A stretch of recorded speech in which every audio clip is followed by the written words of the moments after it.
how are we going to transform this equation into a quadratic equation? Know how in this video.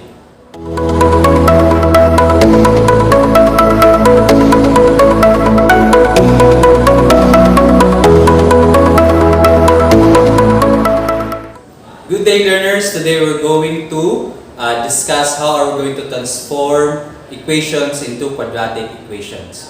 So I have here our first example. We have transform the following into quadratic equation, then solve for the roots. So we have example number 1, x squared plus 2 times the quantity of x minus 1 quantity minus 15 is equal to 0. So yung goal natin ngayon is to transform this one into quadratic equation. Then after transforming it into quadratic equation, we're going to solve for its roots. Okay. So first step, simplify lang natin ito. Yung given equation natin. So you will have, ano yung pwede natin masimplify? Ito na banda. Dito sa 2 times x minus 1. Ito siya na expression, can still be simplified by multiplying it. Okay. So bring down muna yung x squared plus 2 times x and 2 times negative 1. So we've got 2 times x is 2x. 2 times negative 1 is negative 2. Minus 15 is equal to 0. After that one, titignan natin ano yung mga terms na pwede pa nating ma-combine. So in this case, we have two constants, right? So, pwede pa natin silang ma-combine. So, the final answer is x squared plus 2x. Negative 2 minus 15, you will have negative 17 is equal to 0. Okay. So, na-transform na natin yung given into quadratic equation. Ang next na step na gagawin natin is we are going to look for its roots. Now, sa previous na mga topics natin, na-discuss na natin how are we going to solve for the roots of quadratic equations. So, we have a lot of ways we can use extracting the roots, completing the squares, factoring, and of course, quadratic formula. Yung quadratic formula, pwede nang isolve lahat ng klase ng quadratic equation. So it would be best if we're going to use quadratic formula. But then again, pag kaya siya ma-factor out, then you can use factoring. Okay? So we have x squared plus 2x minus 17. Okay. So I'm going to use quadratic formula. So para magamit yung quadratic formula, kukunin ko muna yung values ni a, b, and c. Okay, so a natin would be equal to 1, b is equal to 2 or positive 2, at ang c naman natin is equal to negative 17. Okay, let's recap ang formula sa quadratic. Yung quadratic formula, we have x is equal to negative b plus minus square root of b squared minus 4ac all over 2a. Okay? So we will have negative b or negative 2 plus minus then b squared. So you will have again 2. So that is 2 squared minus 4a is 1 and c is negative 17 all over 2a or 2 times 1. Okay. Simplify lang natin. We have negative 2 plus minus 2 squared is 4. Negative 4 times 17. Or negative 4 times 1 is negative 4. Times negative 17, you will have positive. 4 times 7, you have 8, 2. 4 times 1 is 4. Plus 2, you have 6. 68. Then, sa baba naman, denominator, we have 2 times 1, which is equal to 2. Okay, let's continue. Negative 2 plus minus square root of 68 plus 4. Okay, 68 plus 4, you will have 72. Then, all over 2. Okay, continue. Now, kung mapapansin natin, 72 is not a perfect square. Pero, pwede pa natin siyang ma-simplify.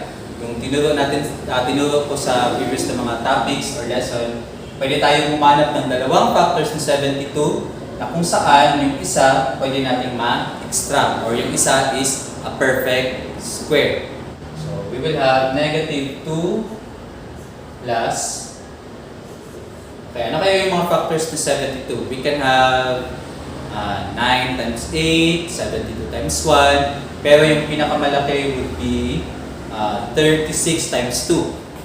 So you will have 36 times 2 all over 2. Okay, let's continue. So we have negative 2 plus minus, then again yung square root ay yung 36 is a perfect square. So pwede natin kunin yung square root niya. 36 or the square root of 36 is 6. So, pwede natin siyang ma-extract or mailabas. So, you will have 6 square root. Yung matitira sa loob ng square root is 2. Kasi nga 2 is not a perfect square. All over 2. Okay. Next. Kung mapapansin natin, negative 2 and 6, meron silang common factor, tama? Yung common factor nila is si 2. Okay? So, we can extract their common factor na 2. So, in this case, ang matitira, negative 2 divided by 2 is negative 1 na lang. At sa 6 naman, ang matitira would be 6 divided by 2, that is 3. Okay, so 3 na lang ang matitira, then you will have square root of 2 all over 2. Okay? Again, kung walang common factor sa dalawa, then this would be our final answer. Kung meron pa, pwede pa nating ma-simplify further, then dapat pa natin siyang i-simplify or kunin yung common factors nila. So, nakuha natin yung common factor ni negative 2 at 6, which is equal to 2. Okay. So, kung mapapansin natin, this can be cancelled out. Tama? So, you can divide 2 by 2. So, 2 divided by 2, this becomes 1 and 1. So our final answer would be negative 1 plus minus 3 square root of 2. So ang first root natin, or ang x sub 1, is negative 1 plus 3 square root of 2. At ang second root naman natin, or sa x sub 2, would be negative 1 minus 3 square root of 2. Let's solve now the second example. So we have here the quantity x plus 3 times the quantity x minus 2 plus 5 is equal to 0. So again, yung problems na ibibigay dito is iba-iba. So ang kailangan natin tandaan is that we need to transform it first into quadratic equation. So para ma-transform siya, kailangan lang natin siyang i-simplify. In this case, this is binomial times binomial. So you can use the FOIL method. Okay? So x muna yung i-distribute natin sa kabilang parenthesis. X times x, you will have x squared. X times negative 2, you will have negative 2x. Then next, 3 naman yung i-distribute natin sa kabilang parenthesis. So 3 times x, you will get positive 3x.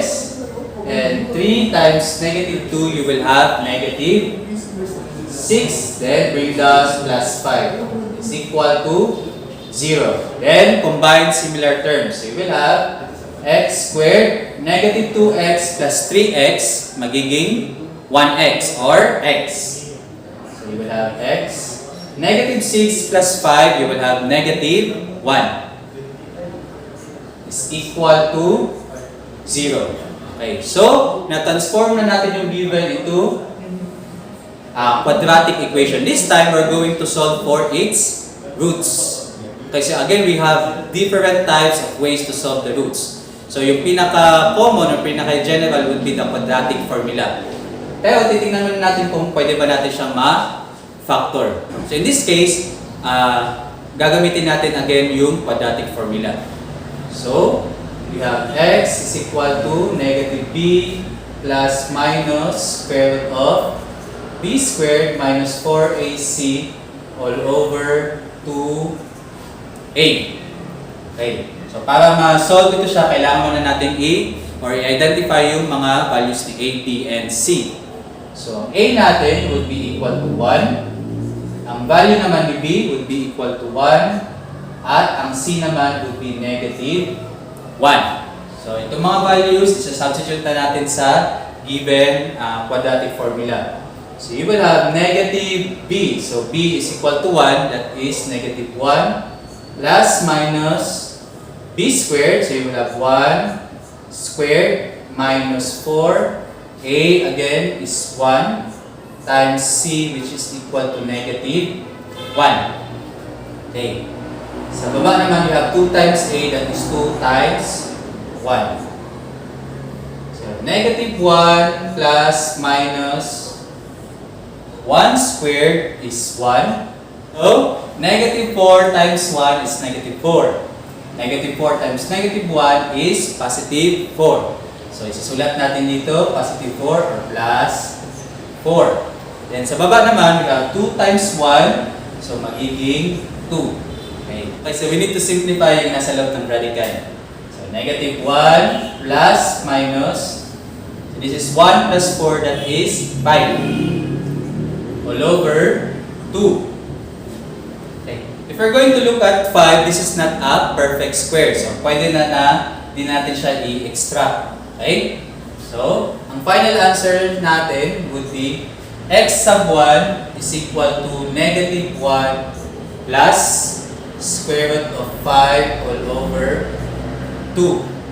At ang x sub 2 naman natin, or yung pangalawang root, would be negative 1 minus square root of 5 all over 2. Okay, let's continue. So we have here number 3, x plus 3 all over 5 plus 2x all over 2x minus 1 is equal to 1. Itong example na ito is hindi siya same dun sa example number 1 and number 2 natin. We call this one as rational expressions. So ano ba yung ibig sabihin ng rational expressions? So yung rational expressions, both yung numerator at denominator nila ay polynomials. Okay? So how are we going to transform this one into quadratic equation? Okay. So yung first step, titignan natin yung denominator nila. Okay, we have 5 and 2x minus 1. Okay, so we're going to get the LCM or the least common multiple of 5 and 2x minus 1. Okay, so ano ang LCM ni 5 and 2x minus 1? Okay, so pwede rin natin i-shortcut, pwede lang natin silang i-multiply yung dalawang denominator. So you will have 5 times 2x minus 1. Then automatically this would be our LCM. Itong LCM gagamitin natin para mag-multiply sa bawat term sa ating given equation. Okay. So you will have x plus 3 all over 5 plus 2x all over 2x minus 1 is equal to 1. So yung whole equation, multiply natin by 5 times 2x minus 1. Okay, paano siya i-multiply? So yung LCM, we're going to distribute a to each term. Okay? So para mas madali, yung LCM pwede natin i-divide sa denominator at i-multiply natin sa numerator. If in case, rational yung given sa bawat term. So focus tayo dito sa first fraction. We have x plus 3 all over 5. Okay. Yung LCM divided by 5. So, pwede natin ma-cancel out si 5. Tama? Kasi 5 divided by 5 is 1. So, matitira na lang is si 2x minus 1. So, kung ano man yung maging result after dividing, imumultiply natin sa numerator. Okay? Again, 5 times 2x minus 1 divided by 5, the answer is 2x minus 1. So, 2x minus 1 now will be multiplied to x plus 3. Okay? So, susulat natin 2x minus 1 times x plus 3. Okay, let's proceed now with the second fraction. Again, LCM divided by the denominator. So, you have 5 times 2x minus 1 divided by 2x minus 1. Maka-cancel si 2x minus 1. Tama?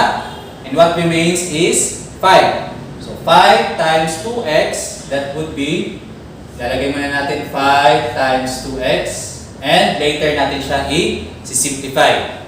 Okay.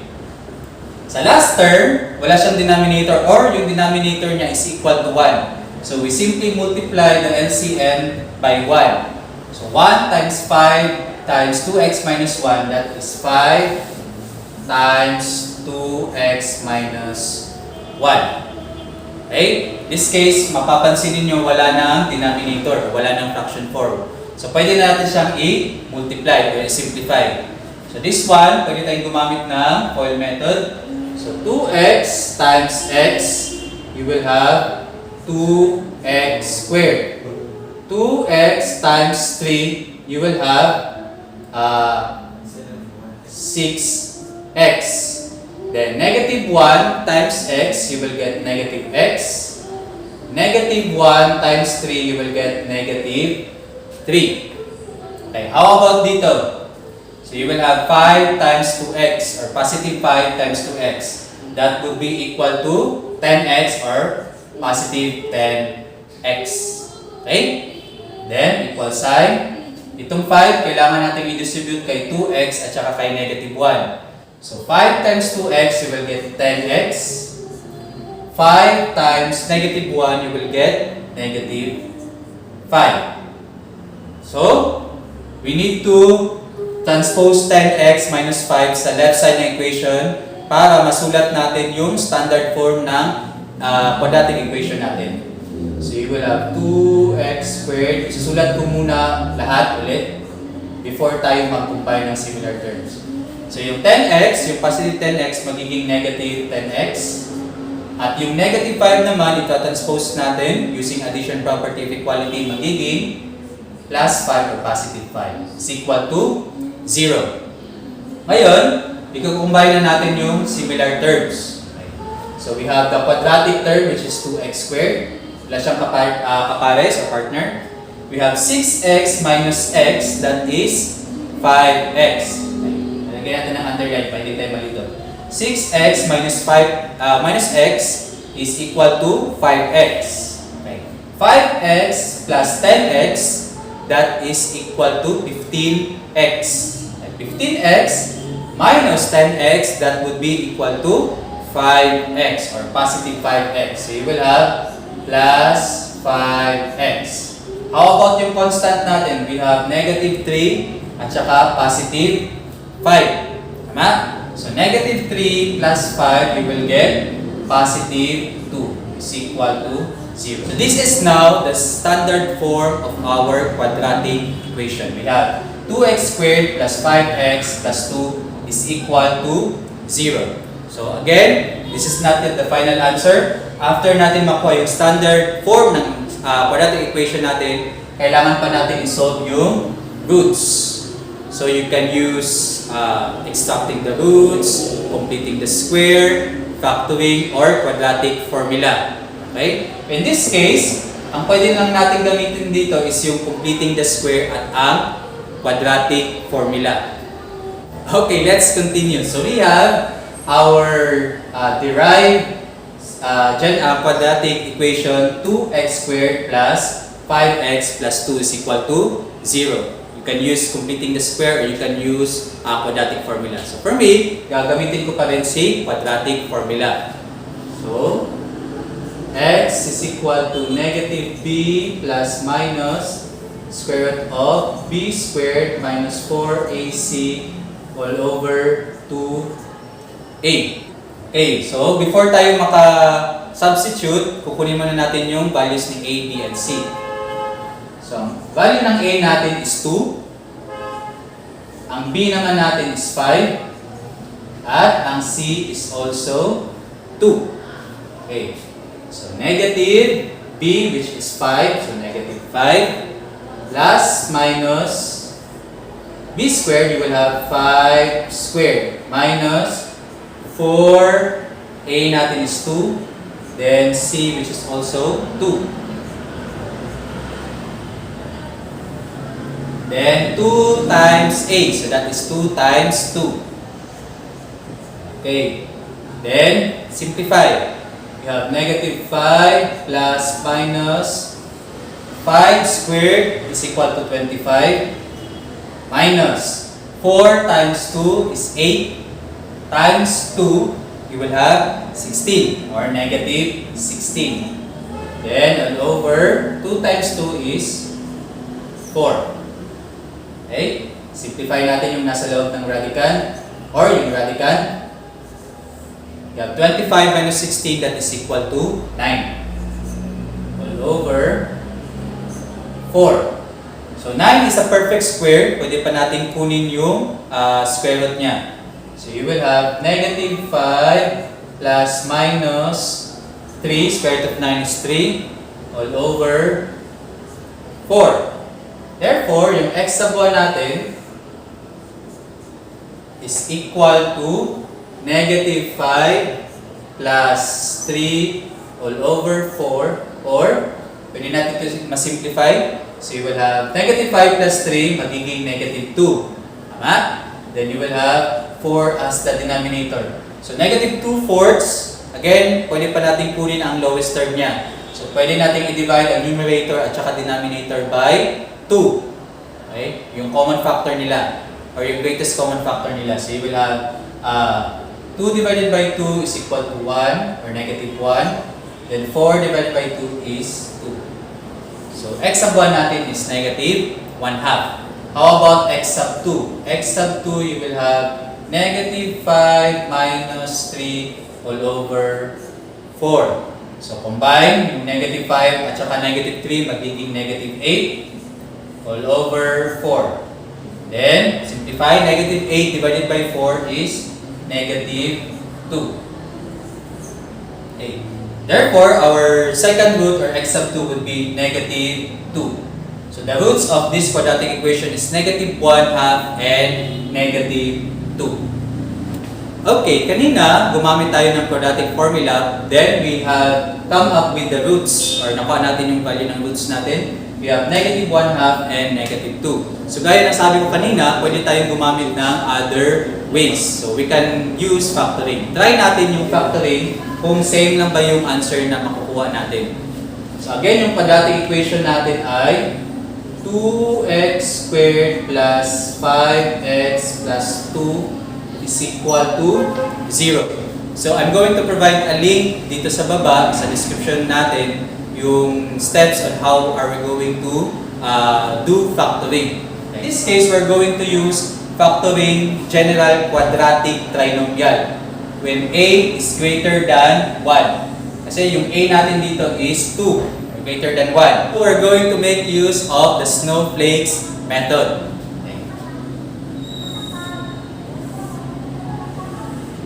So yung explanation ng snowflakes, again, provided lang sa link sa baba. So, again, sa snowflakes, ilalagay natin dito yung product ni A and C. Sa baba naman, we have B. And sa magkabilang dulo, we have A. Okay, sulat natin ulit. So, AC, or product ni A at saka ni C. Ang A at saka C natin is 2 at 2. So, 2 times 2, you will have 4. Okay, sa baba naman, you're going to write B. Ang B natin is 5. Then, yung A naman sa magkabilang dulo, yung value ng A natin is 2. So, you have 2 and 2. Okay, next step, we're going to think of two numbers or factors ni 4 na pag i-multiply natin magiging 4 at pag i-add naman natin magiging 5. So, ano yung factors ni 4? Ang factors ni 4 ay 2 times 2, or pwede rin 1 times 4.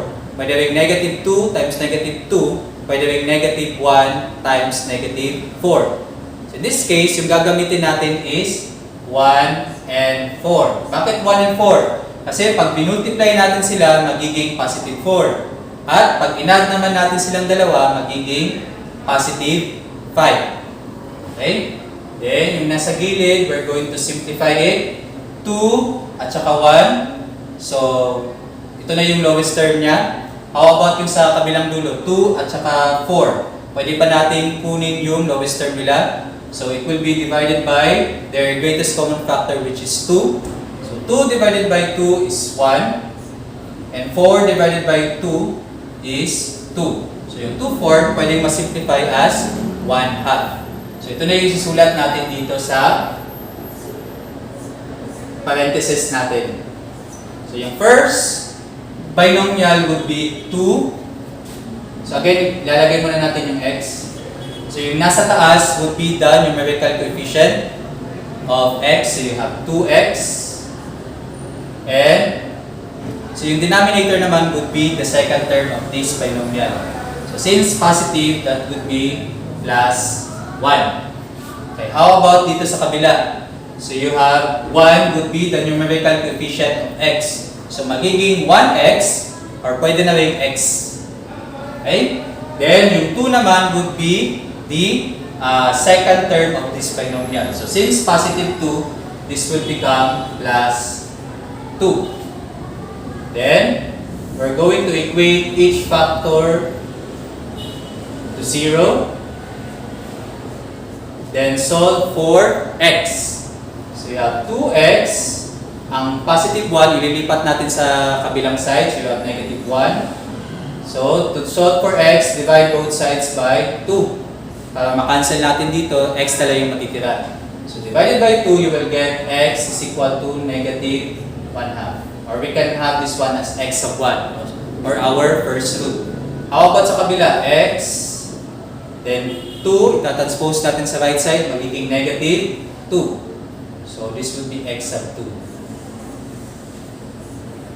So kung titignan natin, yung sagot natin sa quadratic formula, or yung sagot natin gamit ang quadratic formula, at gamit ang factoring ay magkaparehas lang. So yung roots ng given equation natin, again, would be negative 1/2 and negative 2. And now we're done with our last example. So we have 1 over x minus 1 minus 2x plus 1 is equal to 2 over x plus 1. So halos same lang ito ng ginawa natin sa number 3. Kailangan natin kunin yung LCM nila. So titingnan natin yung mga denominators. We have x minus 1, x plus 1, and another x plus 1. Okay? So yung LCM nila, we simply multiply everything. Okay? But then again, si x plus 1 is na sulat ng dalawang beses.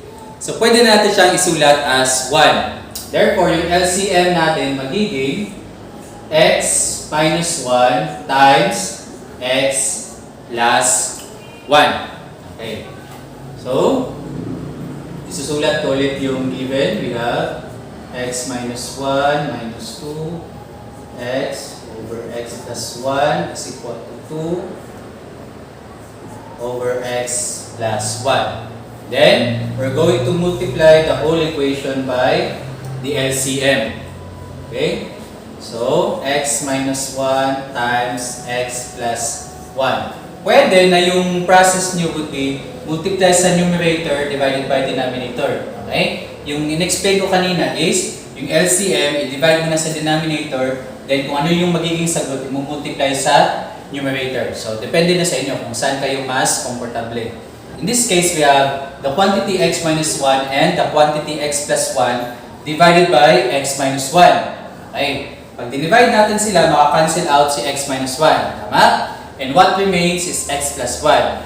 So yung natira na x plus 1, i-multiply natin sa numerator. So that is x plus 1 times 1 is equal to x plus 1. Okay. How about the second fraction? Same pa rin yung process, LCM divided by the denominator.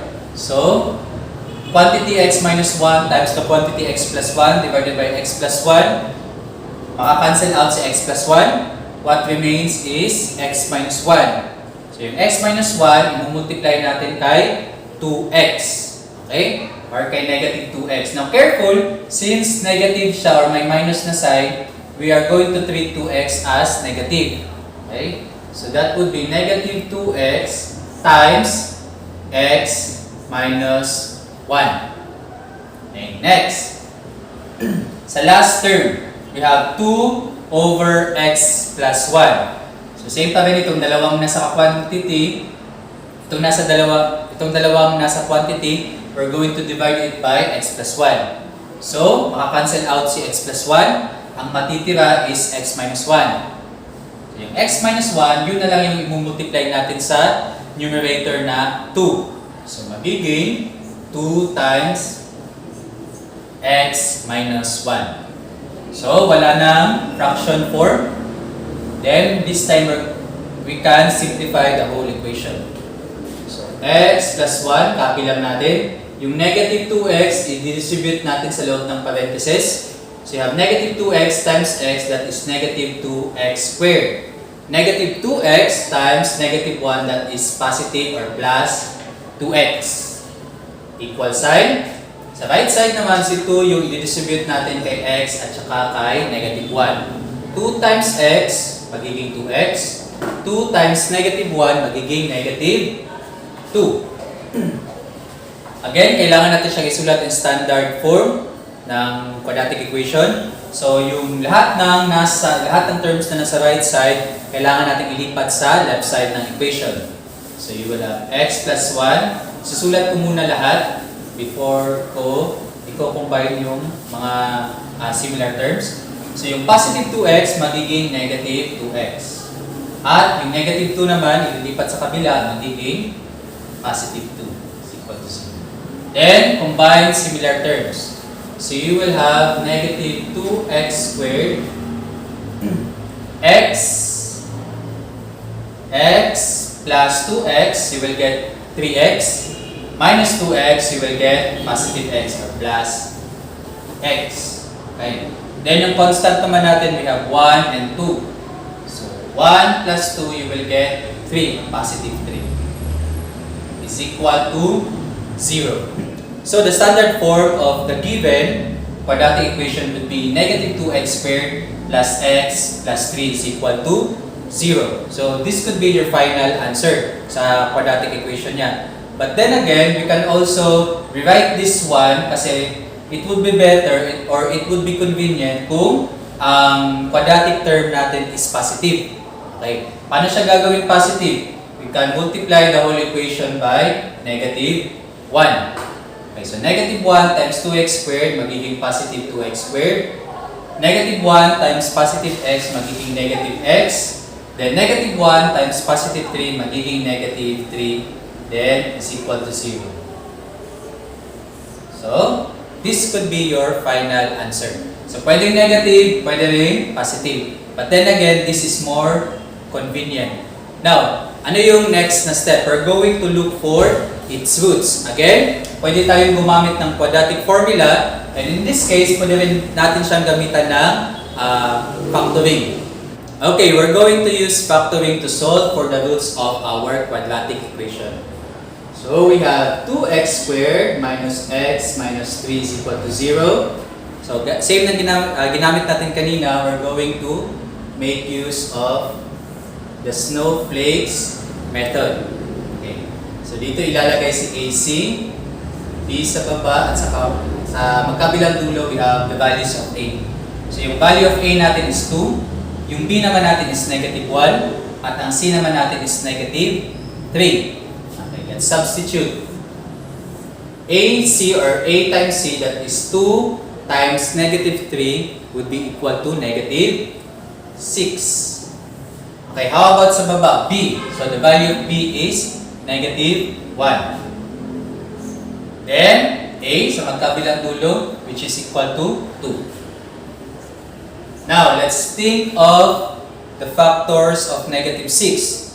Ano yung dalawang factors ni negative 6 na pag i-multiply natin magiging negative 6 at pag inad naman natin magiging negative 1. Okay, ano kaya siya? So, we have negative 3 and positive 2. Again, yung link sa full explanation ng snowflakes ay ipro-provide lang namin sa description sa video na ito. Okay, so we have negative 3 and positive 2. Again, bakit negative 3 and positive 2? Kasi pag minultiply natin silang dalawa, negative 3 times 2, you will get negative 6. At pag inad naman natin silang dalawa, negative 3 plus 2, you will get negative 1. Okay. Next step, we need to simplify the fraction. So, 2 and negative 3. Yung greatest common factor na lang nila is 1. So, this would be the simplest form of this fraction. How about 2 over 2? So, we can still multiply the numerator and denominator by 2. So, pwede natin siyang i-divide ng 2. This becomes 1. At ito naman, i-divide din natin ng 2, magiging 1. Okay. So ito na yung gagamitin natin para maisulat yung factors ng ating quadratic equation. So, susulat natin yung dalawang binomial is equal to 0. Again, this is x and x. Talagyan agad natin. So, 2, yung nasa taas, this would be the numerical coefficient of x. So, magiging 2x. Yung nasa baba naman, sa denominator na negative 3, ito yung magiging second term ng first factor natin. So, since negative 3, this would be minus 3. How about sa next factor? So, 1, this would be the numerical coefficient of x. So, okay na hindi isulat as 1x. Okay, understood na pag x, ang numerical coefficient niya ay automatic na 1. So, we have x. Then, sa baba naman, we have 1 or positive 1. So, ilalagay natin dito, positive 1 or plus 1. And the last step, we're going to equate the two factors to 0. Makuha natin yung dalawang roots. Okay, so we have 2x. Ito-transpose natin sa negative 3. So negative 3, ililipat sa right side equation, magiging positive 3. Then divide both sides by 2. You will get x, or x sub 1 natin, you will have 3 halves. How about sa second factor? So bring down x. Ang positive 1, ito-transpose natin or ililipat natin, it will become negative 1. So, x or x sub 2 is negative 1. So, yung roots natin for this particular quadratic equation would be 3 halves and negative 1. So, again, we have two roots, 3 halves and negative 1. Okay. Pero, titignan natin yung original na equation na binigay. Okay. Pwede ba natin makonsider na si 3 halves at si negative 1 na solution ng ating original equation? Okay, the answer is no. So yung 3 halves, pag isa-substitute natin sa original equation, pwede natin siyang i-consider as a solution. Okay? Pero pansinin natin yung pangalawang root, which is negative 1. If we're going to substitute negative 1 sa original equation, halimbawa dito, isa-substitute natin siya sa third term natin, we have 2 over x plus 1. Ang mangyayari would be 2x would be negative 1, negative 1 plus 1. That becomes 2 over 0. And alam naman natin na pag ang fraction may denominator na 0, our answer will become undefined. Sa madaling salita, we call this one as our extraneous root or solution. Okay. So, itong negative 1 could be a solution of our derived equation. Pero, extraneous root naman siya dun sa ating original equation. Now, it's your turn. Try to answer the following questions.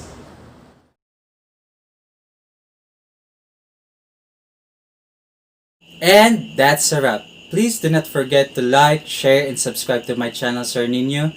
And you can also post your math problems in the comment section, and we will do our very best to provide solution to your questions. Because remember, every problem has a solution, at kung math ang problema ninyo, ako ang kaagapay ninyo, ako ang Sir Ninyo.